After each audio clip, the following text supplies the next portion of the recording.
is pouring down here in Lagos, Nigeria's commercial capital. Good morning. Welcome to the Morning Brief. I'm Kayode Okikiolu. Indeed, it's a wet but happy Monday, the 4th of August, 2025. Good morning. Welcome to your perfect morning starter, the Morning Brief on Channels Television. I am Bukola Koka. And I hope you had a beautiful weekend. It's a brand new week for you to achieve bigger things than you did last week. So this is an opportunity to get started fresh. Now, responsibility is to bring perspective to the big happenings in the news and bring you the biggest highlight for you to binge through and make sense of the situation. I'm Jeffrey Uzama. Ladies and gentlemen, the women win again. And I'm not even trying to rub it in. Okay, maybe I am. But, you know, it's what it is, right? Congratulations to Nigeria's D Tigress winning the 5th AfroBasket championship. It was beautiful to see yesterday. Look at our girls. You know, I don't like to do the competition thing, but here it is, guys. It's just beautiful. I mean, soak in the moments. Congratulations to the D Tigresses. Well, there's nothing to soak in. It is what it is. Please rub it in. Go right ahead. Yeah, it is what it is. The girls have always made us proud. Very incredible performance they had there last night. Shout out to the coach yet again. She's done this twice. Wakama. Back to back, Wakama. Yeah. She's just an incredible person who has led these girls yet to a moment of national pride, national honor. This is what we are talking about for the last maybe a week or two. The women have literally raised the flag of our nation on the continent to the highest level. It started with football, and now it is in basketball. So again, everybody's now looking out to find out what exactly will the president do for the girls. Well, I do not know. Perhaps I am maybe certain it may not be up to $100,000, but it has to be something commensurate, given the fact that Nigeria is more of a footballing nation than a basketball nation. But whatever that pride is coming from, we accept it. We are super excited. We're glad they did it. So congratulations to the Tigress. You made us proud. We know you're going to make us even more proud in the coming tournament. So now we turn our attention to the president and now hand over to Bukola. But let me show you let me read what the president said yesterday. He said, "You did it, girls." D Tigress, superb performance to become 5-time consecutive champions of Africa and 7th overall. Well done, Coach Rena, Wakama, and of course the team. You have made Nigeria proud. But this is the part I need you guys to pay attention to. The president then said, "I am expecting you all along with the trophy." That is a very pregnant statement. I am expecting you all. And that's exactly what he said to the girls. To the Falcons. The Super Falcons, rather. I am expecting you all. So what's it going to be? Now, Bukola, so let's put it to Bukola. What do you want? Bukola, we have as a record $100,000, 3-bedroom apartment, national honors, right? I think those are the 3 I can remember. Yeah. There was no car. So what do you think the president is going to do now? He's expecting them with the trophy. Let me take this all in and, you know, just shine a little bit, you know. While we watch. Being proud to be the only woman on this seat and being glad that there's a woman at all on this seat, and just identifying with the girls who spirited yet again in what appeared to be a repeat of the pattern of the victory of the Super Eagles, trailing 21-26 at a quarter time, and then at a half the victory time, of the Super Eagles, you said? Super Falcons, I beg your pardon. You can't do without the men, that's the point, but go on. Of course, yeah. That's the whole idea, you know, that we dwell together in unity, you know, but we just have to shine and take this pride to be our very own. And of course, the fact that we always come through for the men. When the men disappoint, of course, that's why we're helpers. We come through and make it all up and make it look beautiful. So thank you guys for you know, mentioning it, and keep mentioning it, that we always save the day. Congratulations. One would think you are a point guard in that match, or you are even in the technical team. The point guard from this seat. I like that. So congratulations. Yeah, congratulations. To you. Yeah, thank you. To the Tigers. Yeah. So all of you, to you, and on behalf of all the women. And look at that resplendent trophy, by the way, that is coming home. Now, speaking of what we're expecting Mr. President to do, we're very grateful to Mr. President, of course, for that handsome reward accorded to the Super Falcons, $100,000, 3-bedroom apartment in, I believe, the Federal Capital Territory. We hope that it will be in a choice part of the Federal Capital Territory, so it's not like, what we've heard about stories of rewards, handed down to past teams that have done Nigeria proud. We hope it's in a choice area. You don't want Renewed Hope Estates? Renewed Hope Estate is good, is very good. For the, the D-Tigresses, something in equal measure, such that it doesn't seem as if football is more important than than basketball. Something in equal measure, national honors as well. Bedroom apartments, maybe 3-bedroom apartments, and of course a very handsome reward in equal measure to what has gone to the Super Falcons. If it's a little less, we can still take it, but if it's a little more, we can still take it. But of course, the critics of Mr. President will go after Mr. President for that one, because Nigerians will have their calculators and they'll begin to look into the books and ask questions as to why such rewards would go to teams where there are other, bigger problems that Nigeria has to deal with. But of course, this is a very, very good development for sports in Nigeria, and we must emphasize it yet again, that because we have such potential, then we must also focus all of those resources to developing sports at the grassroots, such that when we go for bigger championships like the Olympics, like the soccer at the international level, then we can have such rewards come home as well, such that our teams will make our map more visible, make Nigeria more visible in the global map. So this is very, very a big reward that Nigeria must be proud of, and we are proud of it, and we thank our girls, for making us proud. Yeah, guys. So this is how to cash in on the political moment. So thank you for your optimism, your expectation. We're looking out for it. Today or tomorrow, we should be expecting the girls back in the country, and to be hosted by Mr. President. They are going to get whatever it is in terms of reward from the president, and they're going to party hard.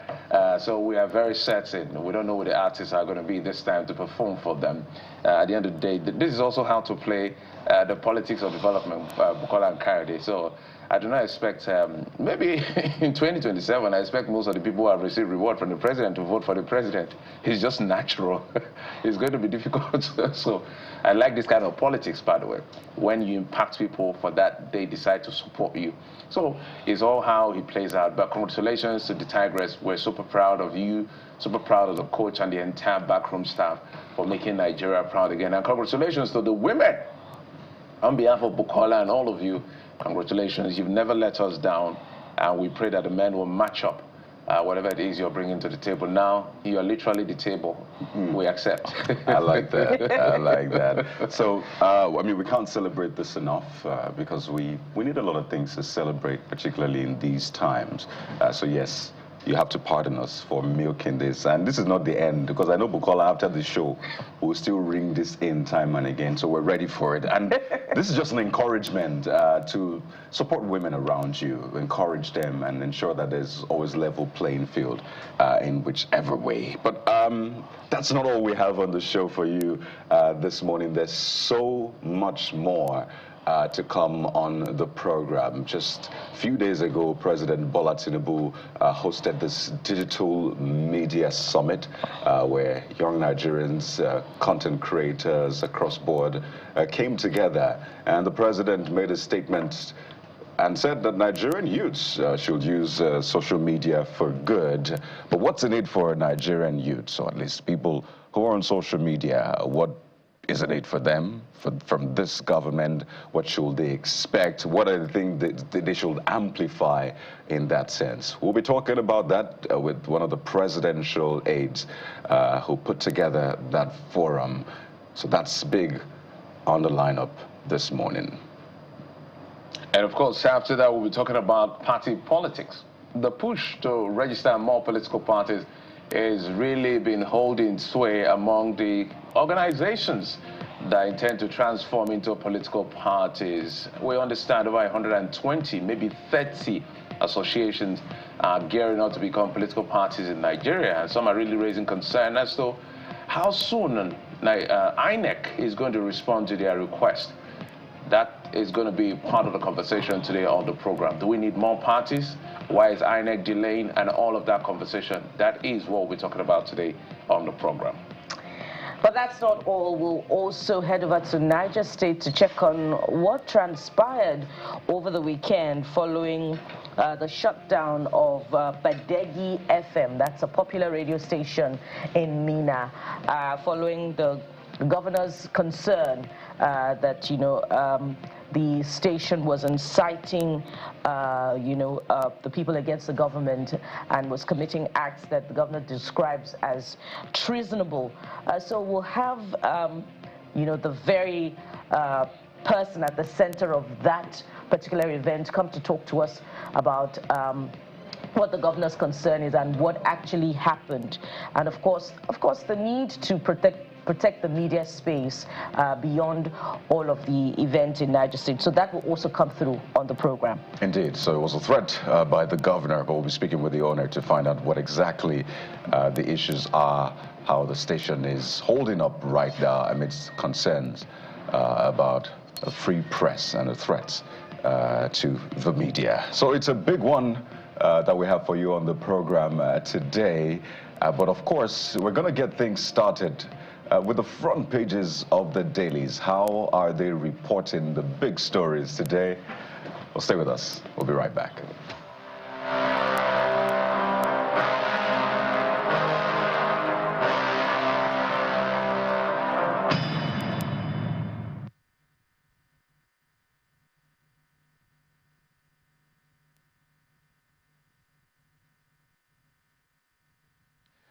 As you'll expect, the DTAG races will be on the front pages naturally. It's their day. And we begin with Vanguard newspaper. Vanguard newspaper has a big story, another big story, but let's talk about the picture of the DTAG race on the front page. And you see victory lap.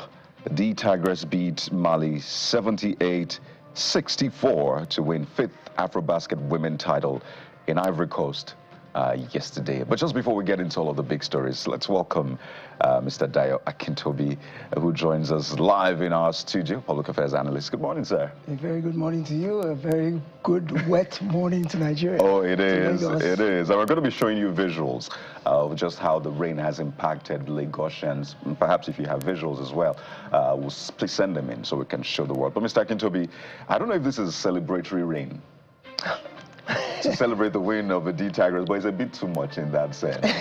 But you can never complain, right? No, in Nigeria, I have a tendency to call it showers of blessing. Thank you very much, even though it's flooding sometimes. Well, Lagos State has actually done quite well with flood management because this morning, for example, the waters receded very quickly. And I think they've done quite a bit in terms of environmental work, clearing drainage channels, banning single-use plastic. Yeah. It has actually been on the forefront of fighting flooding issues. And I think it reflected this morning because on my way into the studio, I saw that places that normally would be flooded with this level of rain had actually drained away and were passable.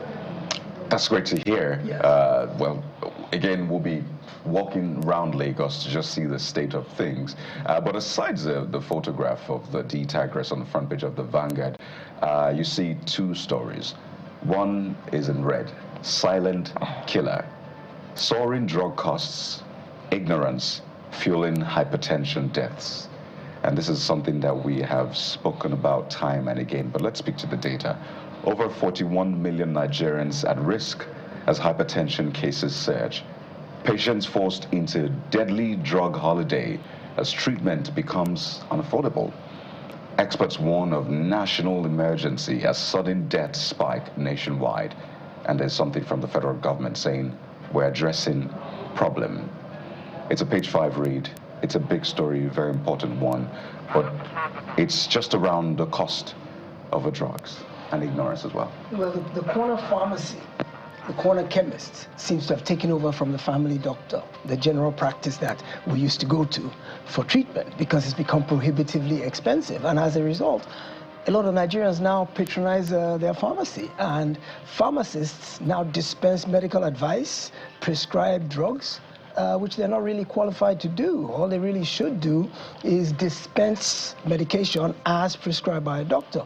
But what you find is people going to consult with pharmacists now because medical care is getting out of reach in terms of cost. And that's actually dangerous, and I'm sure that plays a role in the spike in all the ailments we're seeing. High blood pressure having been a major problem in Nigeria historically, probably primarily because of our diets, our lifestyle and things like that.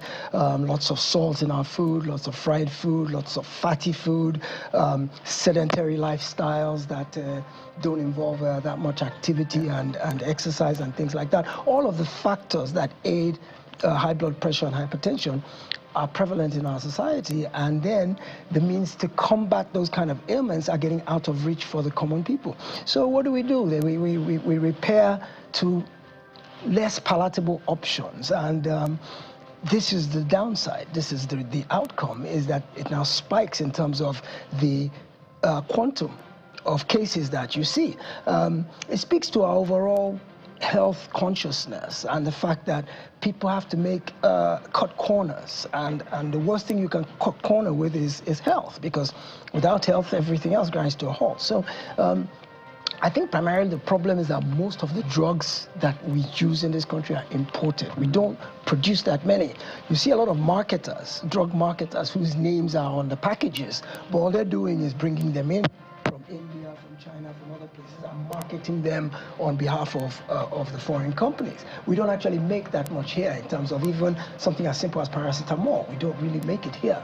And so this is why the cost, of course, with Naira devaluation, when you're bringing drugs in, it costs a lot more and it's out of reach for the average Nigerian. So this is something government definitely needs to look into. Perhaps create more of an enabling environment for local drug manufacture, and perhaps subsidize medical care. I mean, if you go to the general hospitals, you're supposed to be charged according to your ability to pay. General hospital, government hospitals charge you based on what you earn. That's the first thing they'll ask you is, what do you do?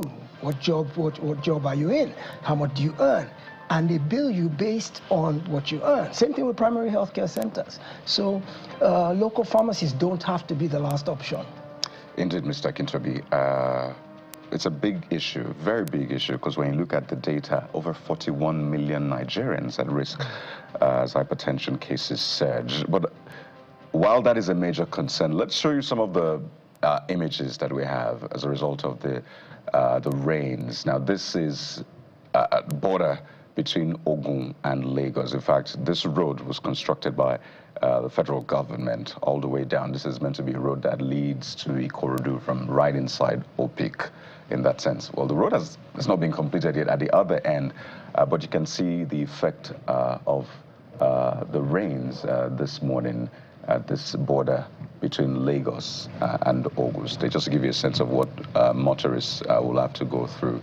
I don't know what the case will be like in Lagos, so if you're watching right now, if you're on your way to work or you're affected by the rain, absolutely, you can send in your visuals at the morning brief at channelstv.com, or just tag us on any of the social media platforms at CTV Morning Brief, and we'll be sure to share this with the world. But this is the aftermath of the rain in the border between Lagos and Ogun State. It's clearly a recurrent decimal. It's something we've always been used to getting to deal with. It's just going to be a flash flood, we don't know. But whenever it rains in Lagos, you just know that you're up for some of these challenges. It depends on what part of Lagos you live in. Some part is easy, some part is just, oh no, not again. Some part is literally, let's relocate for the time being. If it's the heavy type, you literally want to be an idea to relegate people to IDPs within their own vicinity, in their own houses. So it depends on where you live. But if something can be done to ensure, because the rain is not as aggressive as expected, but already there's flood everywhere. That speaks to things not properly done in certain parts of Lagos, as much as things have been done in other parts. But if the little rain we saw this morning has resulted in all of this, well, at least from where I live, the rain was not as heavy. I don't know whether this part the rain was as heavy as it should be. But we've seen not much rain resulting in all of this. So this is yet again calling on the Ogun State government and the Lagos State government for the places that are affected to see how things are sorted, because it's very hard and difficult, emotionally draining, logistic demanding cost and all of that to be forced to leave your house for 2 months or 2 weeks or thereabout to go find shelter somewhere else simply because things were not properly done. Or maybe sometimes the people themselves defy government directive to do some of these things. But let's come back to the studio and talk about what's going on in the dailies. Mr. Tinubu, let's go to this Nigeria. A bit of a confusion here. NNPCL, confusion over alleged resignation of the GMD, Mr. Julari. Presidency security dismissed reports of forced exit as protesters demand probe over alleged fraud. Staff silent and growing tension at headquarters. So we really are not sure what it. Julari just appointed. Is he up to 3 months? He just, in fact, the last time he was at the Senate, when he was summoned about 4 times and eventually showed up for those discrepancies they called for. I said, guys, I'm sorry, but I'm just barely here. I've not even had to settle in properly. You're asking for 2 weeks for me to give you answers to the questions you've raised, but can you give me 3 weeks? And now we're hearing about he's resigning, he has resigned. We don't. What do you think is going on here? Well, it's still very opaque, actually, because there are 2 different schools of thought. The government came out and denied. Because the first stories that came out was that he was abducted by a combined team of EFCC and DSS, and he was taken away to go and be questioned, investigated, whatever the case may be, which in and of itself sounds like something out of a spy movie. I mean, yes, he had a reputation of not particularly being responsive when summoned, so that kind of gave some momentum to the rumors that he was abducted, because if he was invited, he had a bad record of showing up when the Senate, when the National Assembly invited him, he didn't show up. However, I read a statement from him yesterday that he did resign, but that he wasn't coerced to resign. I don't know how true that statement was either, because there's so much going on in the media space that you really don't know what is what, and the government hasn't given any official statement beyond the fact that he wasn't abducted. What I do know is that there's some controversy around his leadership of the NNPC. The dust started to fly when he organized a movement to Kigali. There was a retreat of some sort that the NNPC went to Kigali, and the running cost for that at a time when the country is grappling with very high poverty rates, and when we're trying to curb government spending, they seem to have gone on a junket to Kigali that was something of an extravagant, wasteful exercise. And that was when the scrutiny started. Then there were issues of monies unaccounted for within the NNPC. And so his reign has been controversial, as short as it's been, 3 months, like Jeffrey said. For the whole 3 months, it's been mired in controversy. So it won't surprise me if the administration has pressured him to resign because the NNPC was getting a bad rap. As it is, the NNPC has been described as the most opaque oil company in the world. Nigeria has an issue with fuel prices right now. It seems to be like a yo-yo. Many people don't seem to understand deregulation. The assumption was that when the industry was deregulated, prices would come down. And that generally is what should happen, because competition generally fosters lower pricing. But the price keeps spiraling up and sometimes going down. Of course, it's reacting to world crude oil prices, but Nigerians generally are not happy. We want to see the prices crash. I mean, Dangote refinery has come online. That was supposed to be the big savior, that the moment we start refining locally, prices will crash. Well, prices have inched downwards, but they haven't crashed to where they were pre-subsidy removal. So when the agency or the organization that's in charge of all this, the NNPC, that is the 800-pound behemoth that controls the entire downstream and how we get our fuel, when that agency now becomes mired in controversy, accused of extravagant spending, accused of not accounting for all the monies that came into its coffers, it just lends more credence to our dissatisfaction. Do you think this is about him saying, look, I did not get it, bring this mess, so why are you putting this on me? Because technically, he's just new. All of the issues around the discrepancy between the book, two sides of the book, has nothing to do with him. It's just 2018 to 2023, and then the issues around the sale of the refinery. He was even saying you should have not started running that refinery prematurely. So he's been talking some things that are hitting jabs at the people were like his predecessor. So is this, if it is true?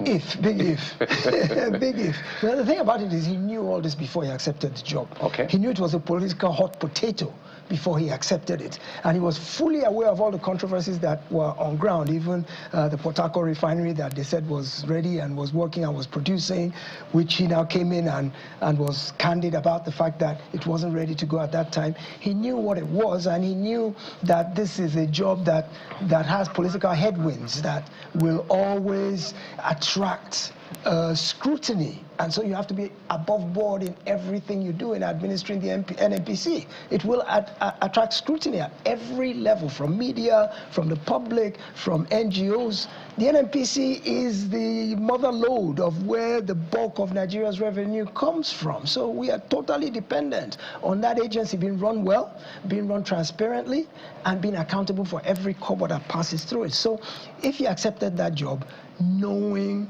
how delicate it was, and knowing the historical antecedents of things that were already waiting for whoever took the helm, and then he's approached it the way he has, he only has himself to blame. If he met a lot of irreconcilable discrepancies and is now speaking out about them, of course there's going to be some political backlash, and he should have expected that. I'm just wondering how important it is as well to invite the former boss of the NNPC to also speak on all of these discrepancies. And of course, there's tension at the agency. You know, just not too long ago, the public relations officer of the corporation also resigned. So all of these issues, I wonder if they're related. But let's go to the Abuja Inquirer.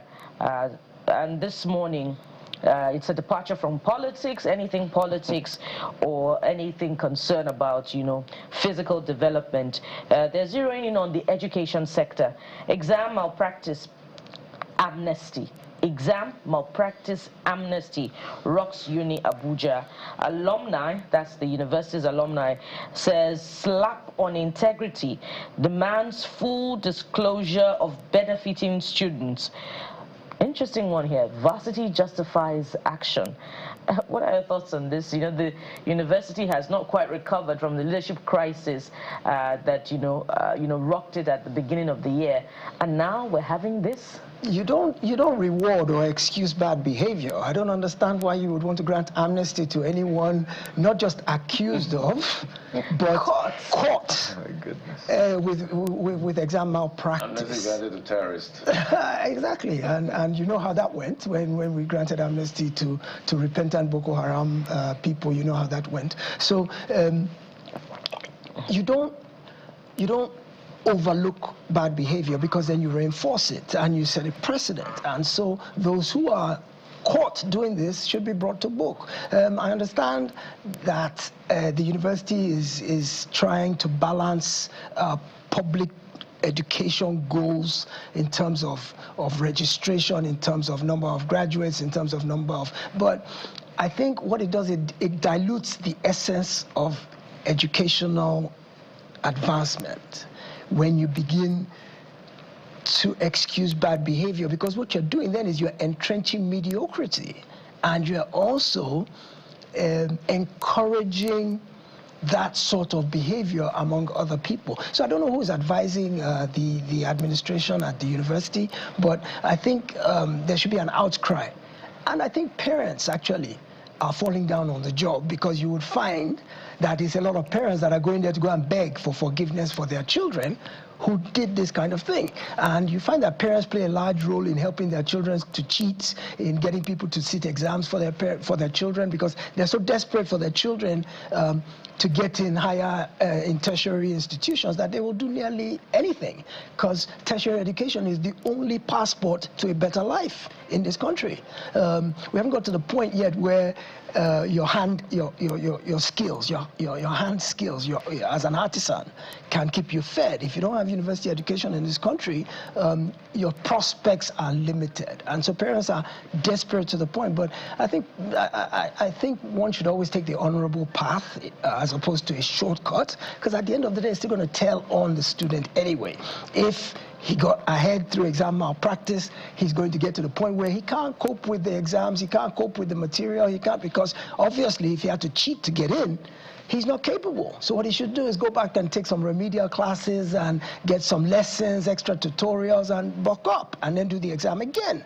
And then get in when you are capable. Because if you get in under false pretenses, it's going to tell on you down the road, and it's also dumbing down our academic sector in terms of the intellectual capability of our graduates. Well, Mr. Akintobi, this is a very, very interesting conversation. I'm sure we'll still explore it because there are more questions to ask. But we have to thank you so much, Mr. Dayo Akintobi, and it's good to have you back. Yes, it's wonderful to be back. There's no place like Nigeria. Anytime I leave this country for a minute, I am so desolate and despondent. I can't wait to get back home. Nigeria is God's own country. This is the place to be. Ooh, you gotta love that. I love that. Thank you so much, Mr. Akintobi, once again. My pleasure always.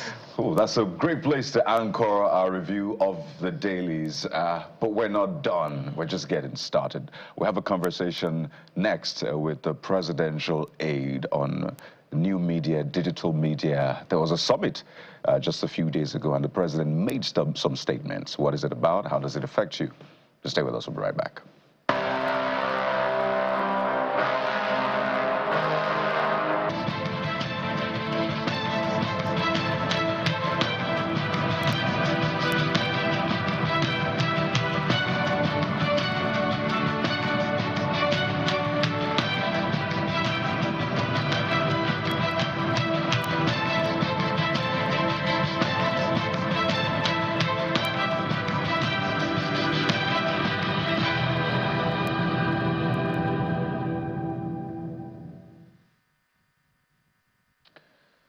Welcome back. Let's talk to somebody from the presidency who is the special assistant to the president on social media. He's the convener of the President Bola Tinubu Media Center.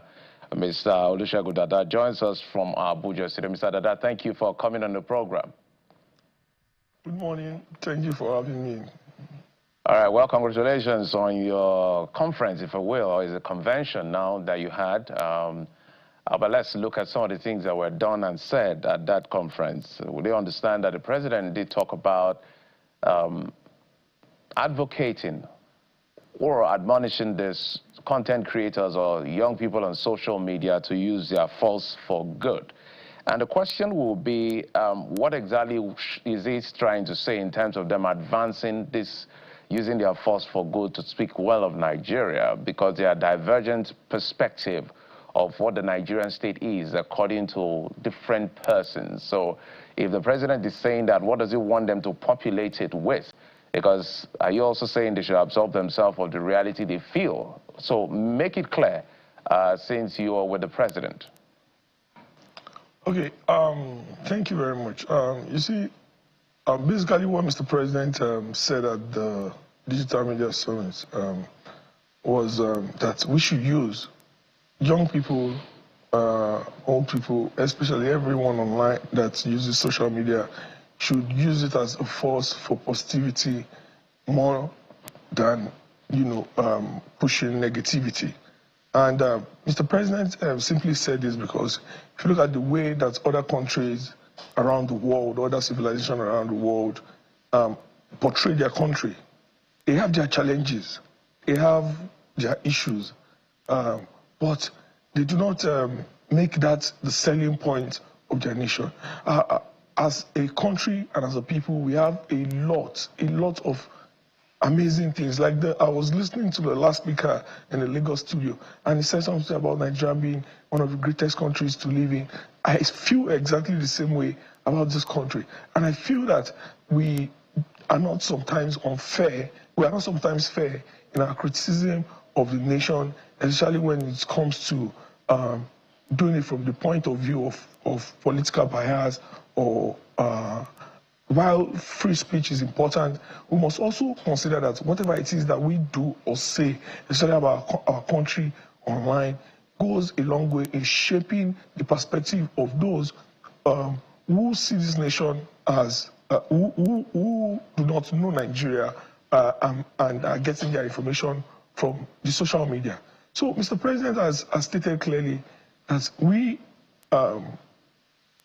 identify that social media is a very crucial tool for nation building, for cohesion, for seeking accountability, but at the same time, it has to be a tool for promoting our cultural values, promoting the things that hold us together, that bond us together as a nation, not pull us apart.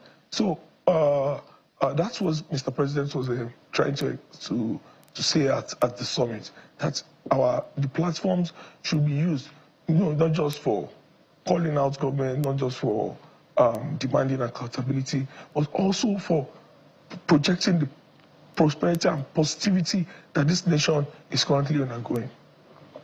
But Mr. Dada, perhaps there's a disconnect between the young people and the Tinubu government, particularly those who are active content creators on social media, and the approach of the government to dealing with it begs the question. In 2024 alone, about 751 individuals were arrested, some of them unduly under the Cybercrime Act. And we can, mention a number of our own colleagues in the media, particularly those who are online practicing investigative journalism, who were unduly arrested for their own work. So the question is, how is the government intervening, to sort of eliminate the disconnect, and of course to also, in line with the ECOWAS directive, amend the Cybercrime Act such that it is, duly applied? Okay, so to a great extent, this administration is a big supporter of the rights of journalists and journalism and their ability to do their job.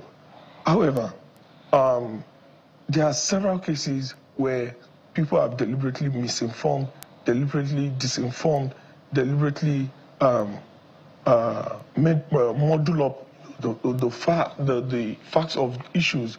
And to a great extent, the cybercrime law, which came into effect a couple of years ago, a lot of Nigerians, a lot of young Nigerians still do not understand the limitations that come with. Yes, we have a right to free speech, but there are limitations as to where your right to free speech starts and the privacy of a private individual, or slandering of governments and the nation stops.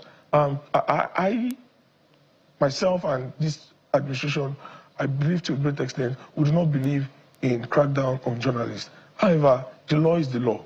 If anyone has found to have fallen short of the law, the law enforcement agencies are well within their rights to try and ensure and enforce, the criminal laws as stated. But what we have done as an administration is to ensure that we put out the proper guidance as to how young Nigerians, irrespective of political affiliations, can steer positively on the side of the cybercrime, law, and ensure that we do not fall victim to it. One of the panel sessions at the summit, centered around how young Nigerians can avoid, getting into trouble in the process of trying to, give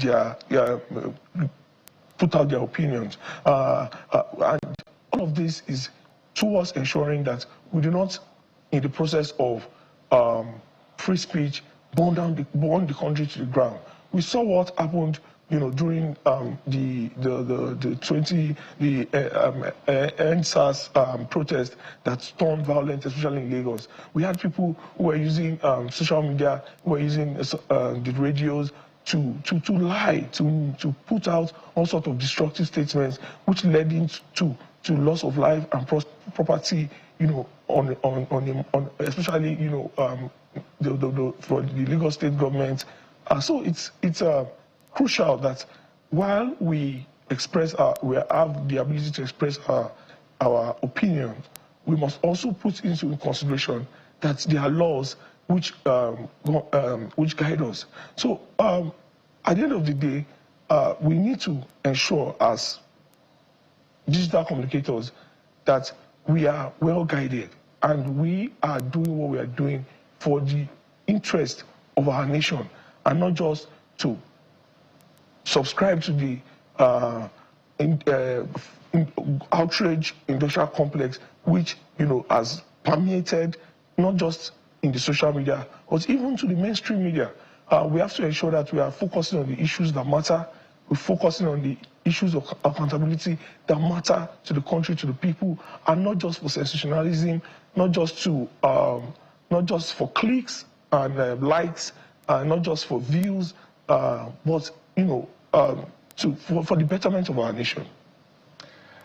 Well, it was quite a conversation that was had during that summit. I think 2 days the summit held for. Yes. And for a lot of people, they saw it as the coming together of the president's, what I call it, generals now, social media generals, both past, present, the ones, I think you've been with this movement since 2013 with your writings and all of that. So a lot of people saw it as the marshalling of the firepower of the president ahead of the 2027 election, particularly because when the president came up and the song "On Your Mandate We Shall Stand," when the song finished, the president said, "And I will keep the mandate." So a lot of people saw that, okay, this is geared towards 2027. But at this point, you have a lot of people to contend with.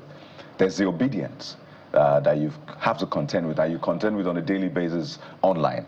There is now the coalition, right, which is a merger of, the different... So it's basically a lot to contend with.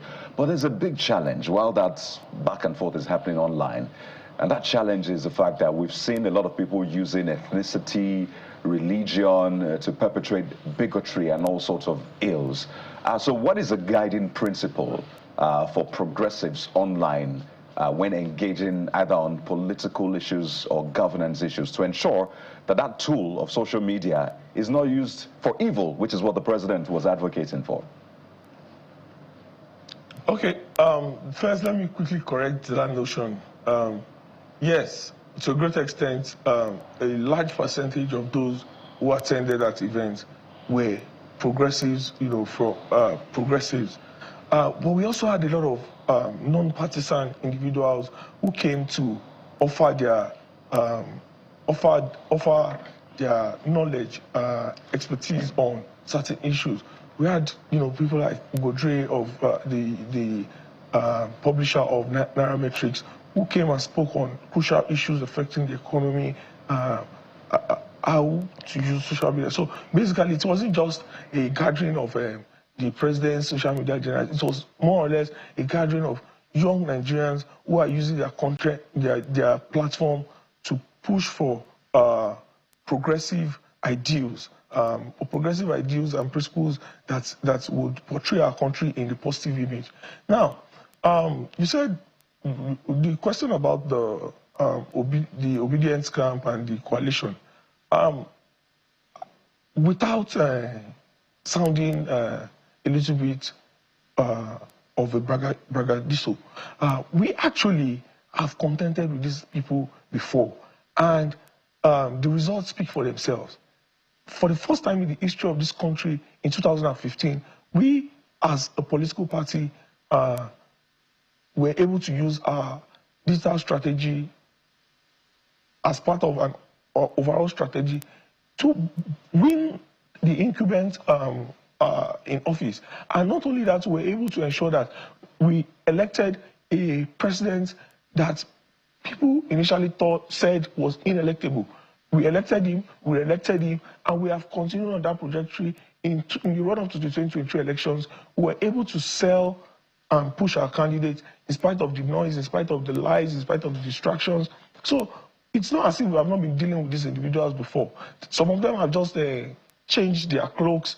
They are no longer, maybe in the obedient movement, are now in the coalition, but all the same, they are all the same people. And we have contented, we have beaten them 3 times, I will continue to beat them again if it comes into, a showdown for the elections. Because at the end of the day, we stick to the hard facts, and we admit where we have made some, certain errors that we feel require a couple of tweaks here and there.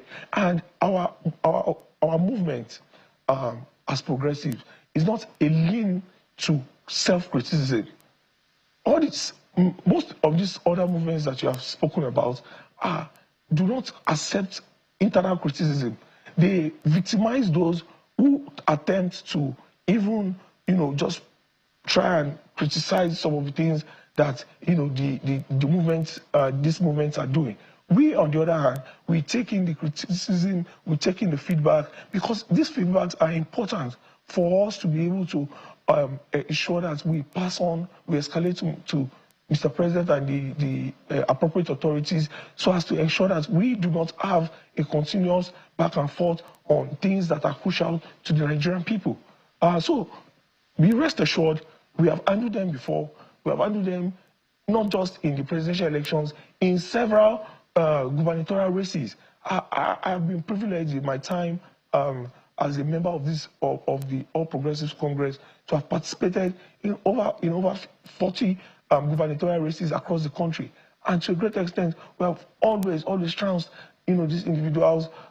So they are not bringing anything new to the table. Their strategy has always been to attack. Our strategy has been to clarify, not be distracted from the issues, cut through the noise to be able to sell our candidates, cut through the noise to be able to sell our policies as a government, as an administration, as a ruling party. That may not necessarily be true. If I get my colleague's question correctly, he's asking for the modus operandi or the approach of progressives online to engaging with others, particularly your opponents who are online, the obedience. And, their rhetoric is just as demeaning as that of the other groups. So, and this falls, I believe, within your purview. We hear, commentaries such as obediots in reference to the others, very low, demeaning names that are used by some progressives to engage with the obedience. So what's your intervention in that regard, such that it can reduce demeaning rhetoric or eliminate it totally ahead of the 2027 general elections, which many believe is going to be even more keenly contested, particularly because of the individuals who are throwing their hats into the ring? Okay, so one of the major things we did at the summit was to take a critical look at the way and manner at which our people respond online. Now, I cannot take responsibility for what every single person, says, especially that is on the progressive side, says, or their opinion. I do not police the opinion of our people. But we have admonished that rather than get into arguments, rather than get into verbal attacks with the opposition, we should always stick to presenting the facts, presenting superior arguments, because our party actually is a party of superior arguments, and we do not believe that going into the gutter or name calling is going to change anything. Because the truth of the matter is that whether you are an obedient, or you are an articulate, or you are a coalition person, or you are a Baptist, or you are a Buharist, we are all Nigerians. And we all have a right to air our opinions without offending the sensibilities of others. So what we have been able to preach, what this summit, one of the takeaways from the summit was that we need to change the way we engage. We need to change the way we communicate, because sometimes you're trying to communicate very important aspects of achievement of this administration, and you see somebody try to derail the conversation. And definitely, you know, it can get a little bit infuriating sometimes.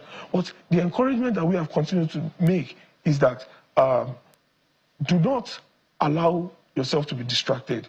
Let us cut through the noise, cut through the, like we did during the campaign, cut through the noise, focus on the major hard-hitting facts that would form an opinion of superior argument. But unfortunately, you see a situation where even while certain people are trying to, you know, stay on message, stay on the message, you see a lot of gang up by you know, the other side, you know, trying to derail the conversation, and to a great extent, these things have real life consequences. Because I'll give you an instance. When the student loan program started, we promoted it to a very large extent. And in the promotion of the student loan program, which is a very, very important and one of the most redefining programs that any administration in this country has ever made, 369,000, as I speak to you right now, 369,000 young Nigerians are beneficiaries of this particular program. But when it started, we saw a situation where certain people in the opposition started, you know, pushing the narrative that it's a lie, the student loan program is a scam, do not register, and all of that. So we took a lot of pain, it took a lot of effort, but we were able to cut through the noise, stay on message, help young Nigerians understand that irrespective of your political beliefs, irrespective of where you come from, it is important to know that any program that is going to benefit the young Nigerian, a Nigerian, whether young or old, it doesn't matter what their party affiliation is. And we saw the numbers shut up. The numbers went up. If you can hear me, my apologies. I think you've made very important points. I think we can all agree to the part of we have one nation, even though we have a disagreement. But I may be surprised that you're surprised that you're doing things and people will come after you. When you were in the opposition, that's exactly what you did. That is why it is called opposition. How lethal or how sensible or unsensible it is, that's a different conversation altogether. So that question begs whether you're being honest or not. Because now you're in power, you're trying to aggregate people to come to that consensus of national unity is understood. But even within your own ranks, there are people, even at the highest level, retweeting things, carried ethnic bigotry even in the last election. We raised some of those questions. They said, oh, let's not be defined by those moments. Now it's a bit civil because elections are not close by. When it gets to that point, I would like you to come back and let's see whether that civility still holds sway. That is the truth. It's on all sides, whether the people that are supporting the president, people that are supporting Obi and Atiku, everybody just goes, permit my word, crazy at some point in being critical of each other. So there's no saint here. But since you're the one on the table, so let's talk about you, how you intend to keep the focus as much as it is and not derail in that sense. Because now things are a bit calm, the heat is not on, it's just building up in that sense. So within your ranks, are we going to see a situation now where there will be little or no retweets of things that are antagonistic to other people? Let's begin from those levels of housekeeping. There will be little or no retweet of stoking ethnic bigotry or sensibilities, either gross supporters of the president or literally from the presidency.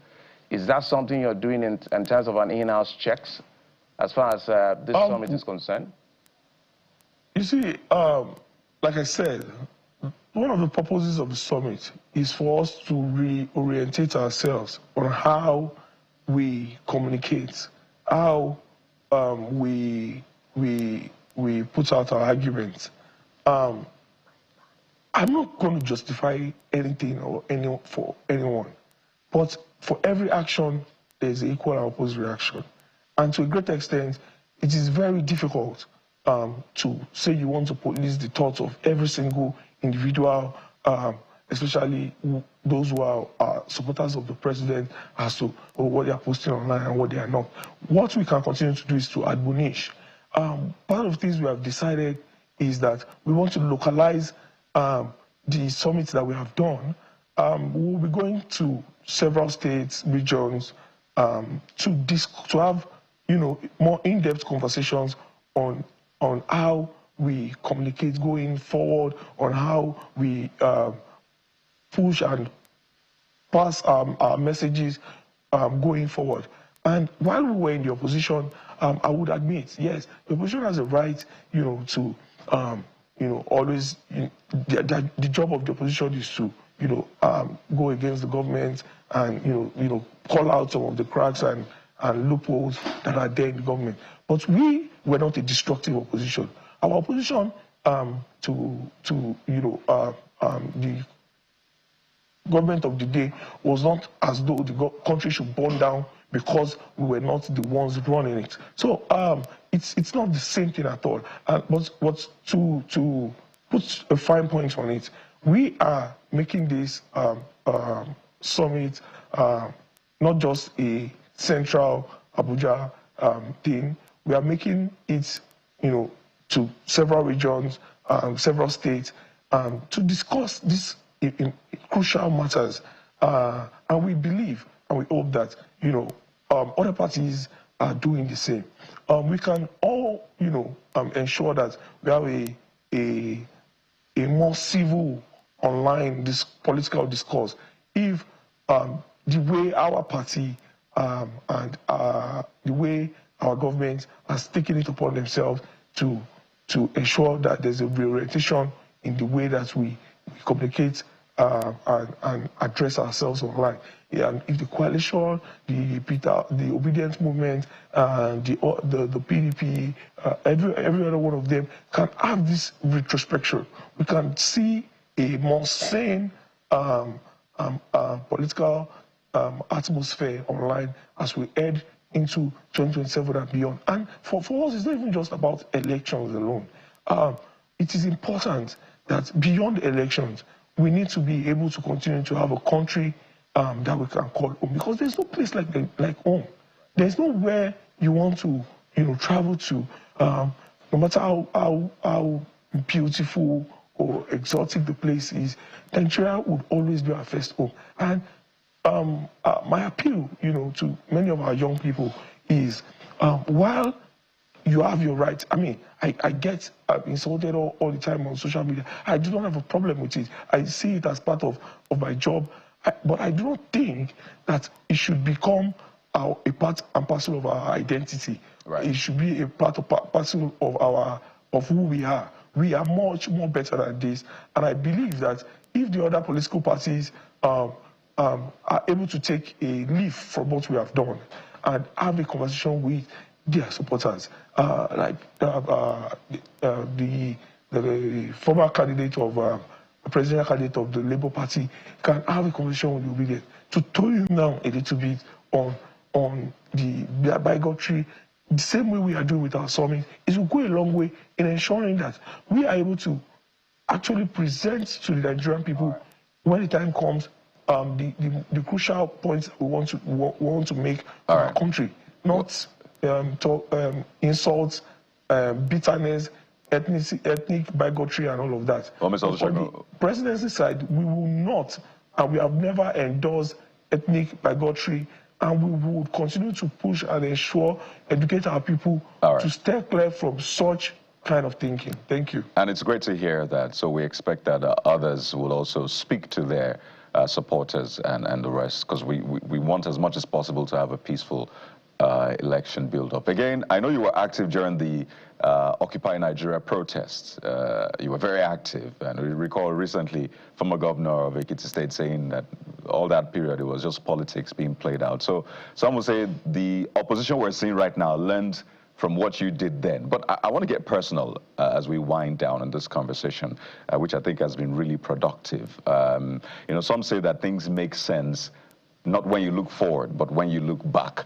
So I want to show you a video from 2022, and then I'll come to ask you this question. So this is a video of you, Mr. Dada Olusegun, from 2022. Let's watch it. I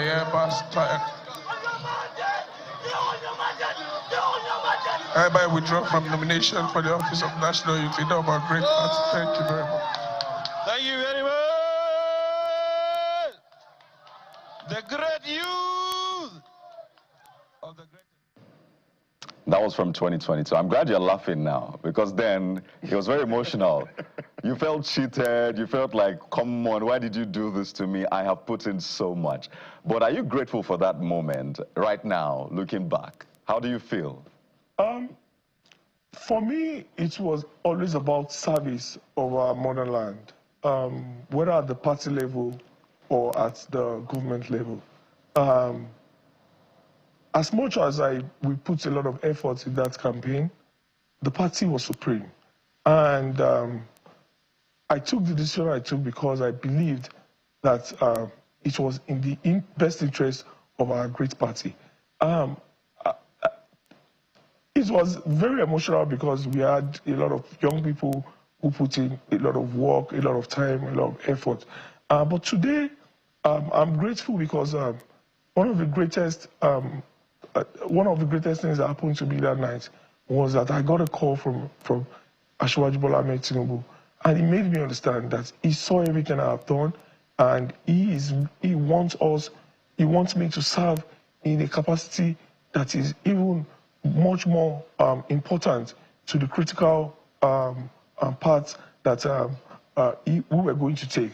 And I want to say, use this opportunity to say that I'm grateful to Mr. President for giving, and our great party for giving me the opportunity to serve our nation at this level under his political tutelage. I'm grateful for growth. I'm grateful for the fact that my brother and friend who eventually emerged as national youth leader, we have worked together on so many projects, including this recently concluded Progressive Media Summit. So to a great extent, everything has come together to work for good. No matter what we wish or we hope, God has other plans. Destiny has other plans for us. And that's basically what transpired. And I'm really grateful to God. I think that video you showed, I've watched it over and over and over, and sometimes I still watch it over and over because I feel like to a great extent it was one of the crucial times that made me, as a young man, understand that politics is not emotional. Politics is not a morality sport. It is about what is good, the current interest of our great party, how it places us. I'm really grateful for that. Thank you very much for bringing that back on this. I'm really grateful. Thank you. All right, Olusegun Dada, I'm personally happy that you're a young person in politics. We need a lot of young people to be in all of the political parties. I'm also happy that you've made commitments in your rhetoric, in your statement today, which we're going to hold you accountable for. As I said, the heat is not on. These are just preliminaries. These are just what we call political hot air. Everybody's blowing hot, feeling like that a lot of the manner, when the jungle matures, as they say it on the street, we'll get to know whether this conference, of course, is political, but there's other part of it too. Those commitments you've made, whether they really hold true, then we will know. But for now, we thank you for coming. We appreciate you. And thank you for having me. Olusegun Dada is the Special Assistant to the President on Social Media, the convener of the Bola Tinubu Media Center. Thank you. Bye-bye. Thank you very much. Thank you so much. And we'll take a quick break now. When we come back, we'll get to the next leg of the conversation. Join us again.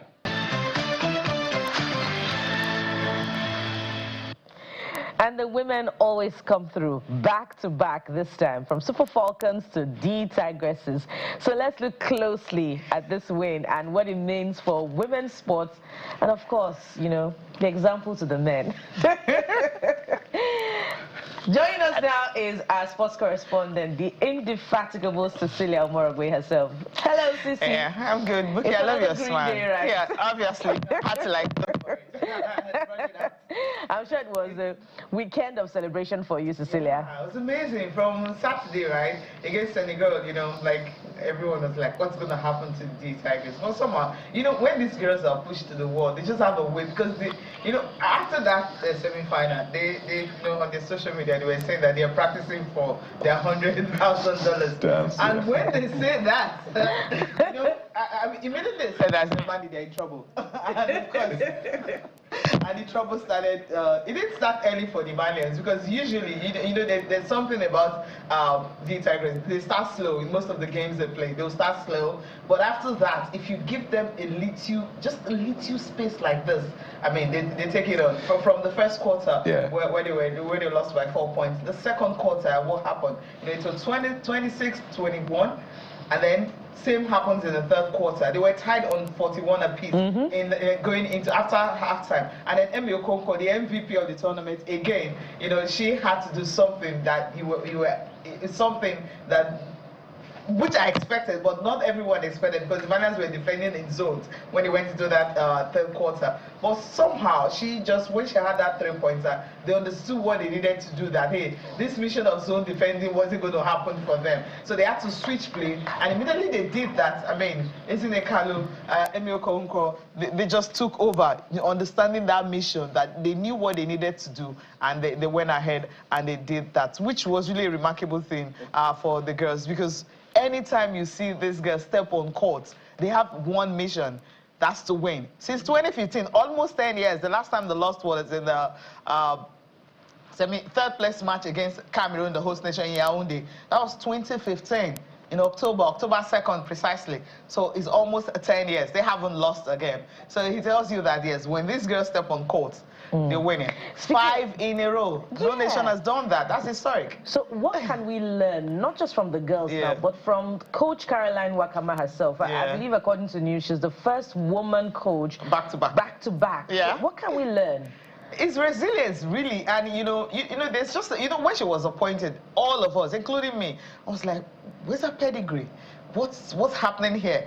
I mean, she's just...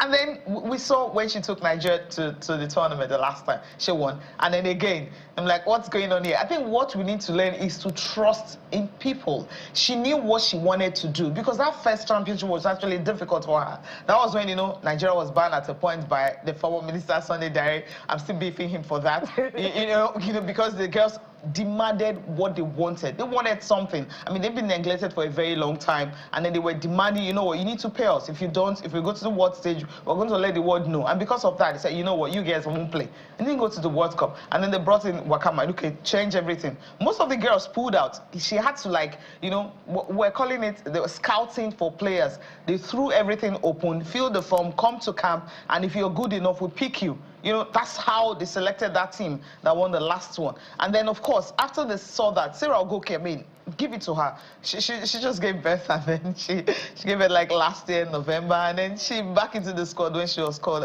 She still had a little baby, you know, going around her. So Sarah Ogoke was one of those experienced players that were there. Most of the senior players didn't turn up.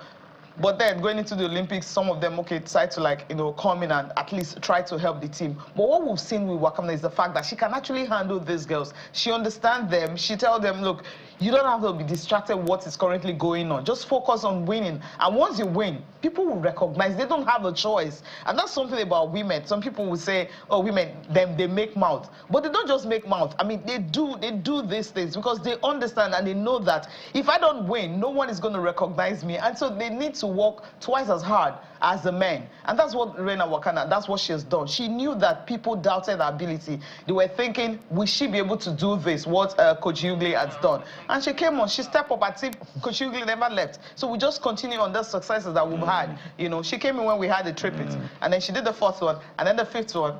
Historic, right? Ideally, both of you should just have this conversation. We're spectators. We actually wanted to do the set. So that Both of you will just do yours. Do your thing so that there's no interference from any of us. Because we don't know what we'll say now. They'll be used against us. No, it's fine. Come on, it's sports. No, we were not discussing police sports. Absolutely. So sports, you're free. But let's walk through their performance. Ezinekalu, 20 points. Yes. Scored the most on the night. But Amy somehow had more three-pointers. And she was just very, very dangerous. 4 of 7. Everything, she was just a threat from any corner. Yeah, because she turned the game around. I mean, they were tied on 4-4, 41-41 going into the second half. Yeah. After when the second half started, that's the third quarter. Yeah. And then she just threw that 3 when they were trying to do their zona defending and everything. And they had to switch play. What's going on? So you can't zone. You can't. What are you going to do to the Tigers to stop them? Because if you're trying to defend in zones, they're going to throw 3. And Amy, 4. I mean, the last one she threw also. She also saved the best for the last. That 3-point jumper. It was so painful. It was painful, really. And then yeah, of course. Okay, run out. So we had Morjanatu, we had Victoria, Macaulay as well. Yes, she has 10 points. Yeah. So 3 players actually literally accounted for that 78 point that we had. 20 from Ezinekalu, you mentioned, 19 from Amy Okonkwo, and of course 10 Victoria from Victoria Macaulay. And Morjanatu had 9. Yeah, just like that. I mean, and the best player had 16. It's teamwork. We're proud of all of them. Yeah. Let me get ahead of myself. Okay. The part that the president is expecting them. That's the part. So I'm known. They will be in Abuja. So that's the part I'm interested in. Yeah. Because the president has set a record. Now, Max, I'm wondering to myself, if I was the president, what would I be thinking? What did I do to myself now? So what do you think is going to happen? You know, we asked you to predict the last time, and your prediction was good. So look into your crystal ball. We're going to come back to other technical conversation. But so that I don't lose track of this one. Because according to you, they say, they are playing for their $100,000. Yeah. I don't want them to be heartbroken. They won't be heartbroken. What would be fair? What would be fair is that $100,000. Okay. Maybe the president can just okay. They are not as much as the footballers, right? He can just he can just because they are actually not so much. How many are in total? Backroom staff and the players. Yeah, I think basketball backroom staff sometimes it's hard to know because they won't give you correct figures. But as we know, we have 1 head coach and 2 assistants. 2 assistants that we know. Then you can have doctors, maybe 1 physiotherapist if they have, nutritionist if they have, because sometimes it's shrouded in mystery and you ask questions, really don't get details of their backroom staff. I remember what happened, I think it was in Rio Olympics. In Rio Olympics where, the coach then, it was like, they had to stop some of his backroom staff from coming in, and because the numbers were actually much. So we don't know how many players on the court. Yeah, of course we know 12 players. At least 3 were sure of that. So that's 15. Yeah, we're sure of that. Which is then with 3, of course, we're sure of that. And then you have maybe the media attaché 1, and then maybe you can have 2 or 3.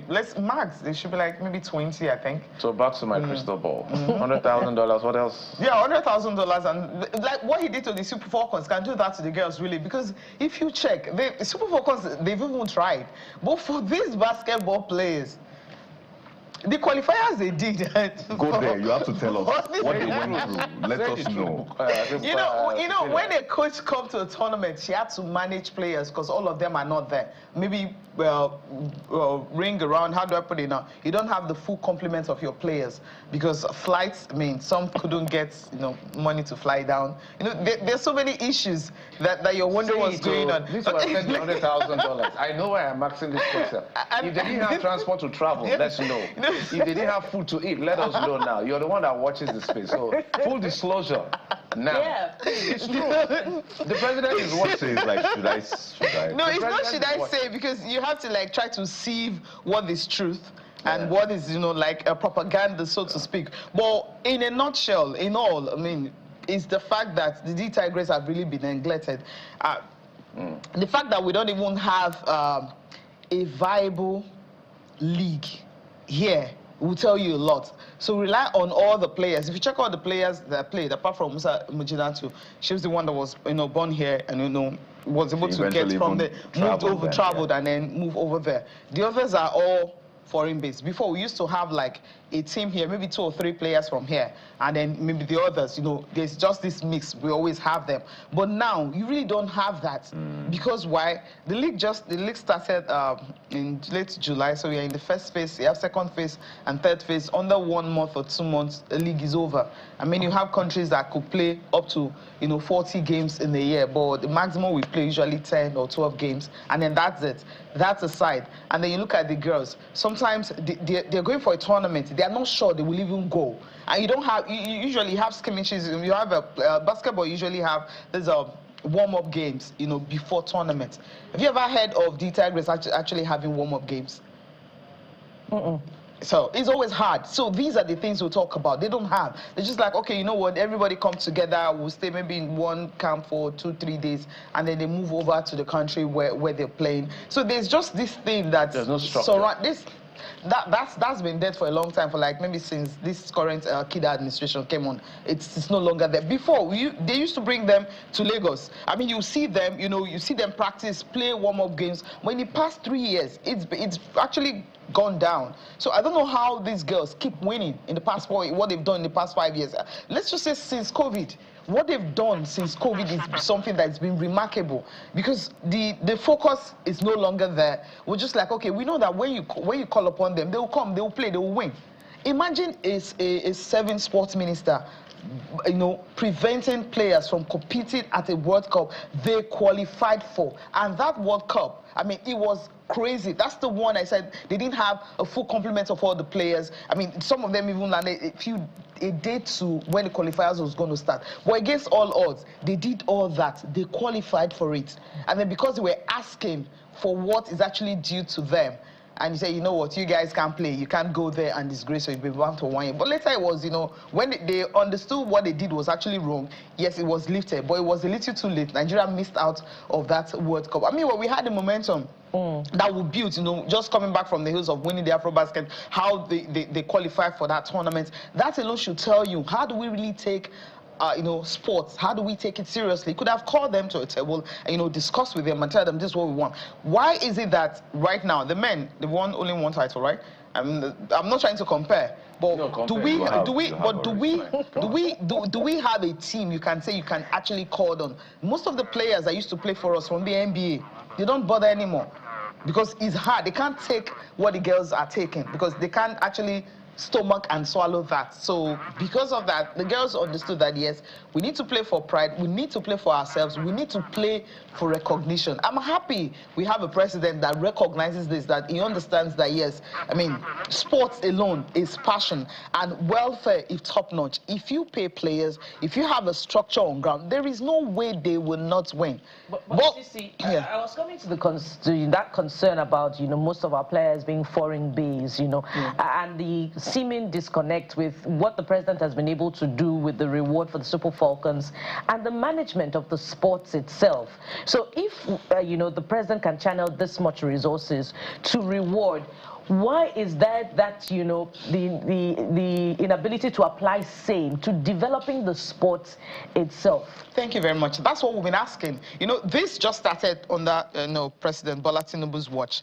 I mean, we usually don't, we Super Falcons have won 9 titles before this 10th one, right? I mean, we heard of land houses or anything. I mean, as I used to say, MON without the money. You know, that's what they gave them the last time. You know, but now, OON with the money. You know, that's a difference because that's what President Bola Tinubu has done. You know, bringing back the National Sports Commission, I hope that's a step in the right direction. I mean, I don't like using that word, but then we have to use it. But I hope that's a step forward. National Sports Commission, yes, I understand they are supposed to develop a template that they are following. I mean, we've seen success. We've not seen any of our team actually missing out of a major competition, which was, you know, a norm back then, and you miss out this. Apart from the China where they didn't apply on time. I mean, the World Relays Championship in China, where the AFN should be flogged for that because they didn't apply on time, and then they didn't get visa to attend that. But that wasn't due to funding. So funding has become like a thing of the past now since the National Sports Commission came on, because they try as much as possible. Because usually, remember the last time D Tigers were going to go for AfroBasket, you know, they went on Twitter, you know, we don't have money to travel to, and it was Tunisia, an African country. I'm like, an airline can actually volunteer and just take these guys there, but it didn't happen. So we haven't seen that under this administration. What we've seen is the fact that, I mean, teams now can easily just, we are going for a competition, we have the money, we can travel. That is there. But that development is what we're talking about now. Now, there should be a structure. I don't know what NSC can do, what they can say to Musa Kida, the current president of Nigerian Basketball Federation, to have a viable basketball league in Nigeria. We actually need that. The success that these girls are reeling out is due to, is nothing, there's nothing coming from Nigeria. Nothing. It's just them. They're good at their club, they're good at their games, and so they bring that in. Add the Niger spirit, of course, we talk about. They're just good at what they do. And so they come together and they have a very wonderful coach who is doing all the job. So you can't say, when people say, oh, this administration has done well with this. No, you did not put anything, you did not invest in these players. They were born abroad, they invested in themselves, development from parents to the country that actually trained them, made them who they are. So what are you putting in? So that's why when you ask me if you're going to give them like 100,000 quid, I'm like, you can do more than that, because you haven't invested in these players. That is a fact that we need to understand. So if NSC on their own can decide to, like, you know what, we need to set up a viable basketball league in Nigeria for men and for women. The men's one is going to start later this month. They're going to play in maybe August, September and October, and that's the end. Yeah, I wanted to find out from you, Cecilia, basketball as it is, Nigeria is not really a basketball nation. You can't say that. The basketball at the point, the basketball was like second to football, yes. I started covering comparing sports. It to football now. Okay, I play basketball. I started covering sports. Basketball drew me to sport, actually. Okay. Football wasn't my first interest. I'm just saying that generally, football is a bigger sport here. So that doesn't sound like tokenism, on the other hand, because if you're making a business case, you have to make the business case strong enough to say, in terms of the population buy-in, so that corporates buy-in. And I love those girls. There's no, they've literally, they've done things that a lot, it's just like building, like literally everything in our country. Unfortunately, we built it from scratch. Nollywood was built from ground zero. Literally everything is built from ground zero. Then government comes to cash in on it. The bigger thing now is, how do we consolidate and build structure besides all of the largesse that the president is giving them. So my question is, in terms of structure, if you were to itemize 3 things that needs urgency to revive the structure of, let's say, basketball in Nigeria, what would they be? First of all, I mean, you have to build infrastructure. You know, you go to Cote d'Ivoire, you go to South Africa, you go to Rwanda, you go to Kenya. I mean, you go to these countries, they have how do I put it? They have sporting facilities. We don't have an indoor sport hall in Nigeria for basketball that you can equate with what you have in Rwanda. We don't have that in the whole of Nigeria, or what you have in Cote d'Ivoire, or what you have in Cameroon. We do not have that, apart from the few ones that have been built by private individuals. So first of all, you invest in that infrastructure. And number 2, you have a league. Now, do you know our women's basketball league is being sponsored by the biggest bank in Nigeria? You know that, right? No, I don't know. You're telling me. Zenith Women's Basketball League. That's what it's called. Yes, that's what it is called. So that's our league. I mean, how many of the women's team, football, is being sponsored by a big... There is none. So when you talk about financial benefit, I mean, that's number 1. And number 2, at a point, the cable network, DSTV, were the sponsors of Nigerian Basketball League. I mean, they were showing it live. We could watch basketball game live. And then when they left, Kwesi came on. So we've had that. But when the court cases started, the drama series, you know, let me use Austin's words. When the drama started, the court cases here and there, it kind of stunted the growth. And after that, nothing happened. So since COVID, everything went down the drain. So I'm asking the question, I mean, that you ask, what happened to those things at that time where you have, you know, the multinationals who were buying into basketball, the cable network, you could watch, you could sit in the comfort of your home. And Saturday afternoon, you may not want to watch football. You can switch to your cable network and you're seeing basketball league going on. In Nigeria, it was in Lagos. We leave office early to go to the stadium, National Stadium, to watch basketball games live. And it was interesting. You know, basketball has entertainment in between. You know, that's the thing about about basketball, you know, you have the cheerleaders, you have musicians coming in to perform and everything. So the halftime shows are always there. So basketball, when you talk about sports and entertainment, basketball, that's what epitomizes that. You know, the magnificence of a sport depends on our contributions to it, you know, and that speaks to how some countries own a particular sport. You know, when you consider the Olympics, you expect that these countries will, you know, get all of the medals for this sport. And if the girls can do this much, you know, without the structure, it speaks to the potential when we commit all of the resources to it. You know what, Cecilia? In the absence of seeing Rashidat Ajibade and Amy Okonkwo, I plan to lift you up. You know, and I'm going to try to do just that. Wait, hold on. What do you want to do? Okay, I'll just give you a hug. It's like, so expecting. What are you going to do? I was going to lift you up. I was scared for a bit. So Cecilia Omorebe is our sports correspondent. I'm going to lift her up after, you know, the show today. Well, I'm going to lift the trophy. And the excitement lift the shoes. Are you a trophy? That the Super Falcons have done, how they've done us proud, and Cecilia representing us at that stage as well. Thank you so much, Cici, for coming through. Thank you, guys. And there's more to come on the show as we head over to Mina, Niger State. Of course, somebody will be talking to us from there, particularly about the reported shutdown of the FM. Of course, we believe that it's back on air, but what exactly is happening? What interventions are coming through such that you know, things can run smoothly in the near future? Stay with us for that conversation. We'll be right back.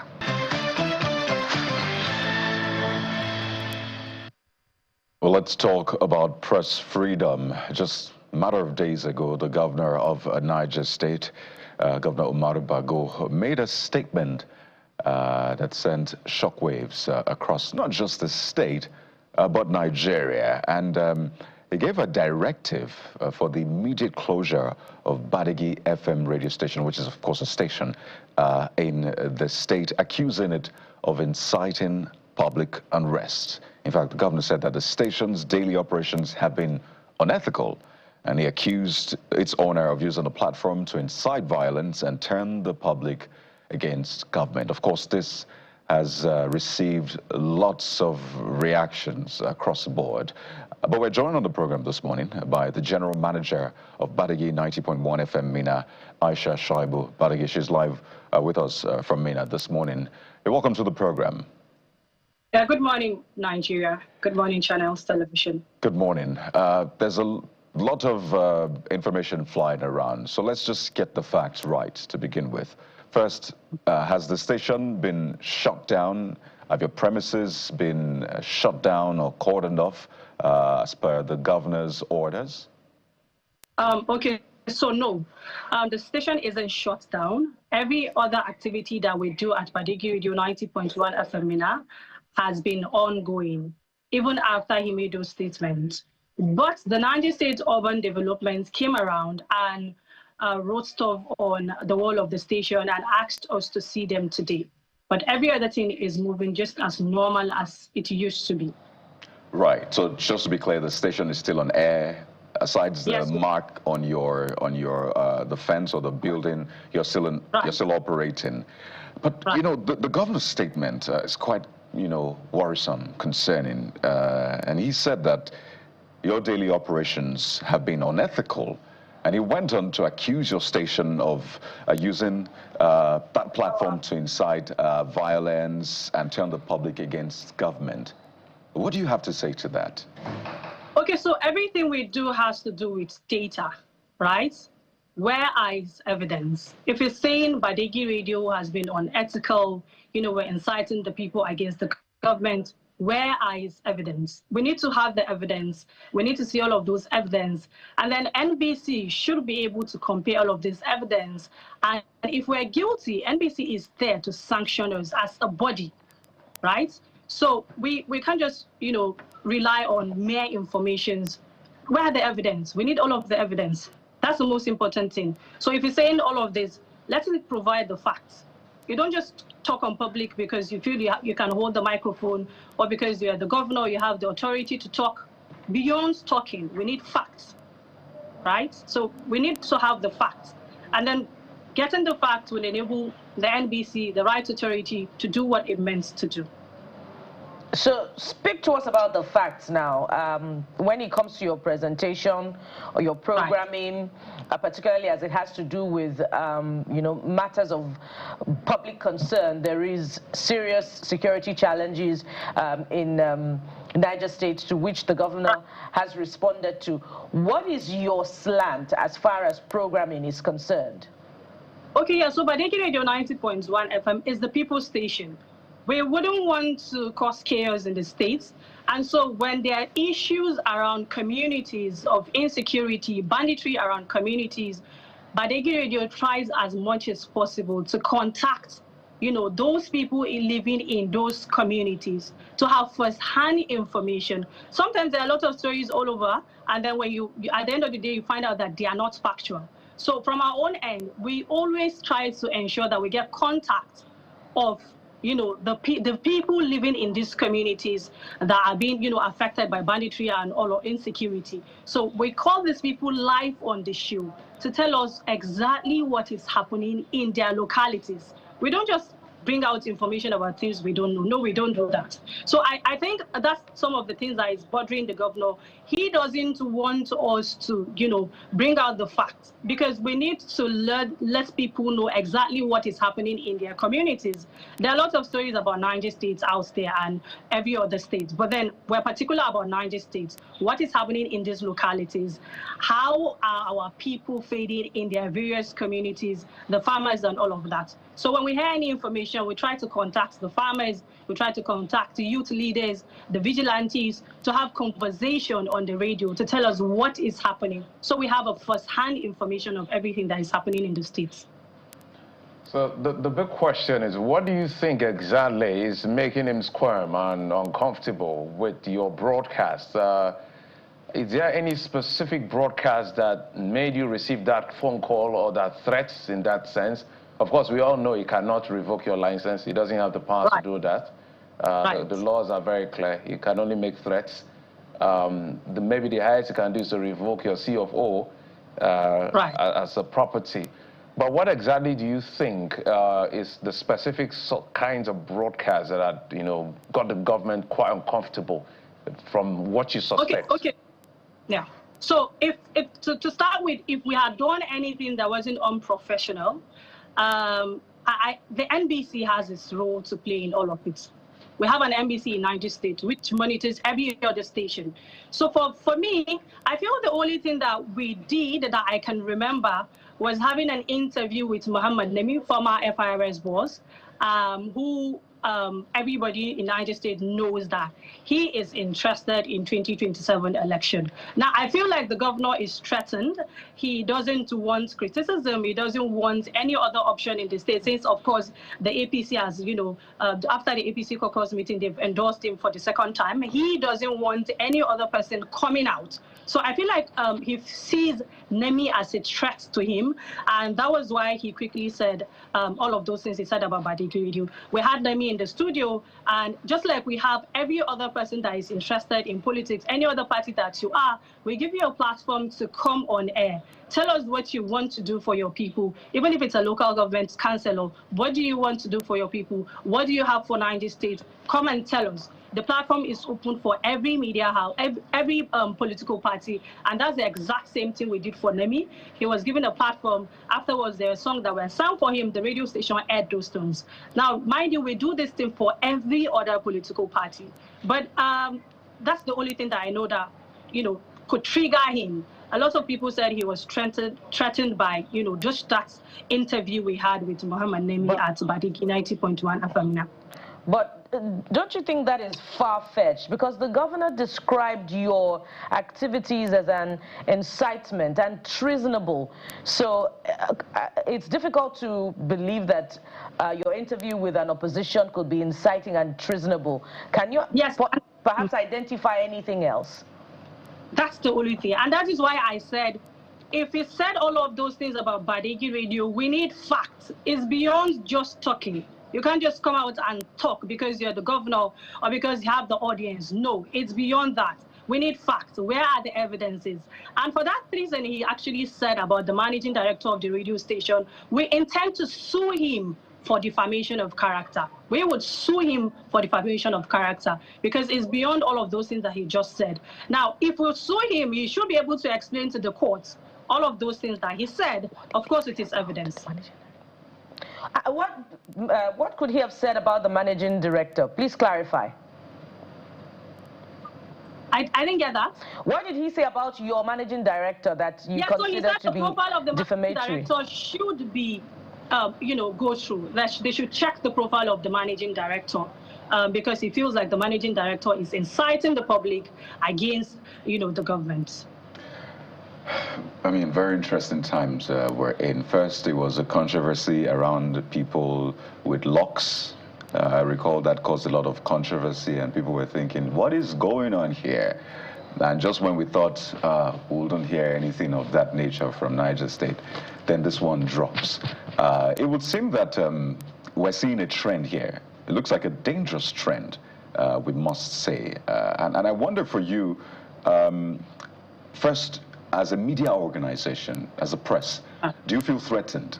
How much of a threat is this to you? And has this been manifest in other forms? Are you getting, I don't know, calls, text, and all of that? Because we need to also get a fuller picture of this, because this is bigger than just me now, Niger State. Okay, so early this year, there was a video of threats by the area boys in Niger State. There was a video. They did mention the name of the managing director of Badegi Radio in Passe, but then there were threats that the owner of an old man that owns a radio station should be careful and avoid, criticizing their governor, or else they would take actions. Now, when that video came out, we contacted our lawyers and we informed the security agencies. But we didn't really allow it to weigh us down. Just like this one, we didn't expect it to come. It came. And as a serious-minded media organization that Badegi Radio 90.1 FM Mina is, we've not allowed it to weigh us down. I mean, we know how these things work. We didn't just open a media house because every other person wants to open a media house, and we don't have the knowledge. We're educated. We know how all of these things work, so we know our rights. We know that the Niger State governor does not have the right to shut down Badegi Radio 90.1 FM Mina. Of course, we were worried, which is normal for every other person. We were, of course, worried.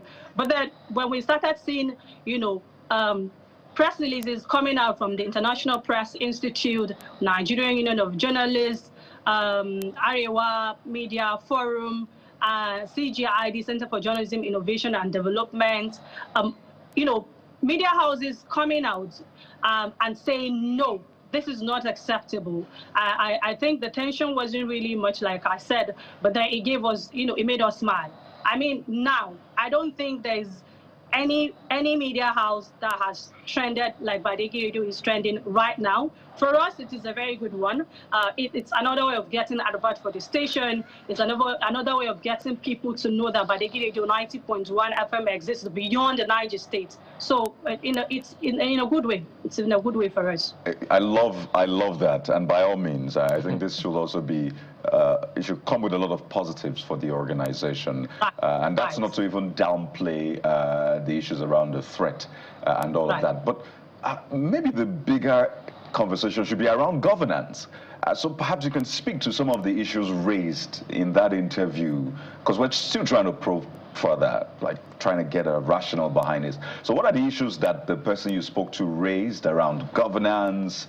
Let's know, what is governance like in Niger State? Because I think that should be the real conversation here. You mean from the interview we had with Muhammad Nemi? Indeed. And perhaps other conversations you've had around governance in Niger State. The interview was even about him. Who is Muhammad Nemi? And the interview was in our local dialect, which is Nupe. He came around for a courtesy visit, and we felt, oh, we have someone, that has done a lot for the country right here in the studio. Why not use the opportunity to have an interview with him? It wasn't like the interview was actually planned. He came on a courtesy visit, and we felt, oh, let's have him on an interview. And that was it. It wasn't really about really governance. It was about him, what he has done for Niger State, for the country at large, and that was it. It wasn't really so serious. So was there anything Mr. Nami said in terms of being critical of the government, so that we get all sides to this? Did Mr. Nami say anything? How did he assess the government? What were the critical points he raised? Because he had said that the governor should come with his facts, which is exactly what it should be, actually. But what did Mr. Nami say, from what you can remember or recollect at this moment, that you feel irked him? That's what I said. It wasn't really about governance. Nami spoke about, we asked questions around him as a person, you know, his contributions to Niger State and Nigeria in general. We didn't really have much conversation about governance. I don't think we had something serious about governance that I remember. Like I said, the program was in our native language, which is Nupi. So what's the latest that is going on as far as this is concerned? Are you having a meeting with the people in government? Have they invited you? What exactly is the situation? Today is Monday, August the 4th. Right. Okay, so we don't have meeting with anyone except the Niger State urban development that came to, like I said, wrote stuff on the wall and asked us to see them today. Now, the funny part about that write-up that they did is the fact that Badegi Radio is renting inside the National Nigerian Television Authority, NTA Mina branch. So our station is inside NTA Mina. So it's actually funny when they come to write things on the wall of the radio station. So what are they trying to say? The Niger State Television Authority is there, and we're renting inside their building. So if they were even supposed to write, I feel like they should do the write-up outside the NTA, which is a general building, not just singling out Badegi Radio and saying Badegi Radio has issues and asked us to see them today. So for now, I think it's only Niger State Urban Development that has asked us to see them today. Aisha, we have to thank you so much for your time, and to say that, I mean, we stand with you. Everything that has to do with press freedom, I mean, that's what upholds democracy, and that is what we will always defend, press freedom. And you've said that you've done everything within the ambit of the ethics of the profession. So we'll wait to see how this plays out, but of course, our eyes are on this. We've been speaking with the General Manager, Badegi 90.1 FM Mina, Aisha Shoibu. Badegi, thank you for your time. Thank you so much, Channels Television, for having me. Thank you, everyone, for all of the support we've gotten so far. We really appreciate it, and we do not take it for granted. The media is for the people, and no government should just allow the media breathe. Let them do their job. We know what is right, and let them allow us do our job. The NBC is there in cases where we've gone wrong. They're there to correct us. They're there to sanction us. That is the job of the NBC, not the government. In the words of the president, let them breathe, don't suffocate them. Thank you once again, Aisha. Well, this is a developing situation, definitely, and we'll be following up with the governor, with the NBC, with even the Ministry of Information that has gotten involved. But there's this conversation that is causing a lot of controversy, and it concerns the Murtala Mohammed International Airport in Lagos.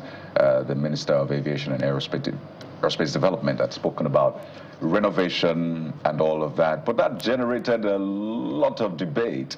Should that kind of money go to just Lagos Airport? What about other airports in the country? 700 and something billion naira. You know, it's a lot to unpack. But let's listen to the minister. Then we'll take some of the reactions on this one. Thought that this was a proper time to address this issue once and for all, especially as this government promised Nigeria major infrastructural upgrades across Nigeria, from, of course, the savings we're having now from the removal of subsidies and the floating of the naira. And aviation stands atop the agenda of Mr. President. The president thought that this was a proper time. So different angles to this argument. Those who think that money should not even be spent on airport at all. Right, we should face other things. And I also say, no, it should not just be for Lagos Airport. What about other airports? And a lot of people raise airports in northern Nigeria. But we've had this conversation time and again, guys. And their reactions to this both online and offline. Perhaps we'll take one from GB Master, who says that While the citizens are seriously suffering the effects of a subsidy removal, the government is ready to lavishly spend on the airport upgrade. Of what importance is the upgrade to the suffering citizen? This user asks. Do we have more time for this one from Musa Jida, who says, remove petrol subsidy and develop the aviation sector in a country with only 3% of its population traveling by air. It is interesting. Does the airport need upgrade? I think it does. It needs a lot of facelift. If you've gone to that international airport, I don't think that is debatable in terms of an upgrade that it requires, because Lagos is a gateway to Nigeria. So the first impression anybody who comes into Nigeria, whether investors or people that come for leisure, is the Murtala Mohammed International Airport. So to that extent, yes, the airport needs upgrade, but we need a bit more detail in terms of the bidding process, in terms of transparency, in terms of the cost. These days, the way government people just throw monies and the amounts is just frightening. And when you ask for breakdown, it becomes a rhetoric of back and forth, like you're asking too many questions. No, it doesn't matter how uncomfortable you are, we will ask the question. Just like we're asking FCT Minister Nyesom Wike to provide us detail of the breakdown of how 39 or something billion was spent on International Conference Center. In fact, the budget of the FCT itself, let's see line by line out, and just like we have that of the federal government, we don't have it.